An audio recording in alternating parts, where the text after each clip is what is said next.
everybody, Brian McNichols here from touringplans.com with this week's news, and I am going quickly because we've got a lot of stuff to talk about. Before I start, I just want to remind you to subscribe to our YouTube channel. We have lots of great videos on here almost every day, something new, stuff in the parks. We've got chat stuff, lots of great stuff. Make sure you subscribe, like us, share us, comment on the videos. We love to respond to comments, and make sure you visit touringplans.com. Under every one of our videos, we have a link straight to touringplans.com, and you can find out when to visit the park, which parks to go to, the best rides to ride, in what order to be the most efficient. It's a great service, and yes, I am 100% biased. So, first up in the news, something I actually am not really going to go into detail, because if you look at the last few news, it's been all about Pandora, the World of Avatar. That did open this past weekend, Memorial Day weekend, in Animal Kingdom. It was real crowded, still is real crowded, and that's really all I'm going to say about it right now, because I promised some other stuff because we had more openings. The Universal Orlando Resort, they opened a brand new water park that I refuse to call their third theme park, even though Universal Marketing does. Volcano Bay, one of probably the nicest water parks in the Orlando area. I mean, the Disney ones are great, but some of these slides look really cool, and the centerpiece volcano is gorgeous. Of course, it was very crowded. They also just opened this weekend, and they had some issues with their new Tapu Tapu service. Now, Tapu Tapu is very similar to a magic band that Disney uses. They do love to borrow ideas from each other from time to time. What you do, you go up to the Tapu Tapu stations, you touch your wristband to it, it gives you a time to come back. So there are supposedly no lines. What happened, because it was real busy, the times would be several hours in the future, which is fine, it's busy. But then you would still have to wait, 45 minutes to an hour in some cases on some of the bigger attractions. I'm sure that will all get resolved. One of my general rules is never ever go to a park on opening day. It's always real crowded. They're always just figuring out how to deal with the crowds. Universal and Volcano Bay were no different. But look at some of these pictures. I mean, some of these slides are crazy. They have slides that just shoot you off into the water, like these right here. They have family raft rides. They have a lazy river and a crazy river. I don't remember exactly what they call it, the Mad River or something like that, where it's like a lazy river but a little bit faster, a little more like rapids, which sounds really nice.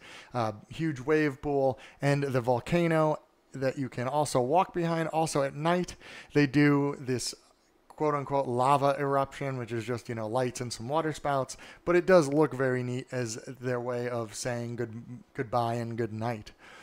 Now out to the West Coast, where something new also opened this weekend. Guardians of the Galaxy Mission Breakout opened in what used to be the Tower of Terror in Disney's California Adventures.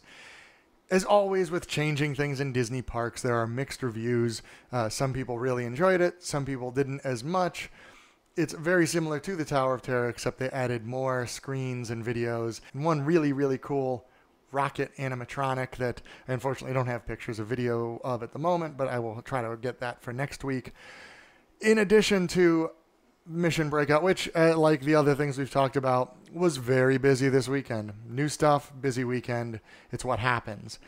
But they also have some new stuff to go along with their Summer of Heroes out in Disney's California Adventure, including meet and greets by Black Widow and this very popular Groot one, because we are Groot. And the dance-off between Gamora and Peter Quill, a.k.a. Star-Lord. You know him by now. There's also some food, although, as Guy Selga pointed out, there are not a lot of foods that you think that superheroes would actually eat. Donuts, including this giant Hulk donut, things like that. But it's at least something a little bit different for the Disneyland people out there and the visitors this summer. Back to Walt Disney World, and this is all future stuff we're talking about now, but I wanted to go over it because a lot of it just came out this week. We have some new dining venues at Disney Springs. Disney Springs, if you haven't been there in a year or two, is probably one of the best places to eat, definitely in Florida. There is just a ton of places in a very small area that are really, really good. And two more are coming. We've got the Wolfgang Puck Bar and Grill, which will be in the town center right next to the Coca-Cola store. That will be opening in 2018. And one of Wolfgang Puck's old places over in the west side will be closing. The Express that is in Marketplace will be staying. In place of the old Wolfgang Puck, which closes August 1st of this year, is something I'm really excited about. Jose Andres, a restaurateur. He does a lot of stuff in Washington, D.C. When I was helping research our unofficial guide to Washington, D.C., coverage of which you can now see on touringplans.com. Jose Andres has a bunch of places in D.C., and they are all very good. Jaleo, his tapas place, is excellent. I've eaten there several times, and that is what he is opening in Disney Springs, a offshoot of Jaleo.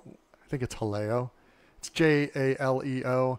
I always assumed it was Jaleo because he's Spanish. So if I'm pronouncing that terribly wrong, please let me know.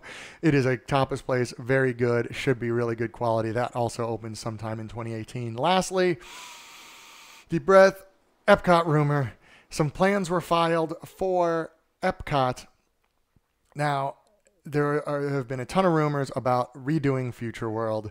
This looks like it might be step one. Now, this is just initial plans. We don't know anything serious, but here's what the plans show. This is a Google Map aerial view, almost like you're floating over Soarin' here. You can see Soarin' and Living with the Land right in front of you, Journey in Imagination just to the right. The two semi-spheres of, I guess, what used to be Interventions. I don't know, there's not that much there anymore. The yellow circle, that is Ellen's Energy Adventure. There have been rumors for years about it going away and possibly a Guardians of the Galaxy attraction.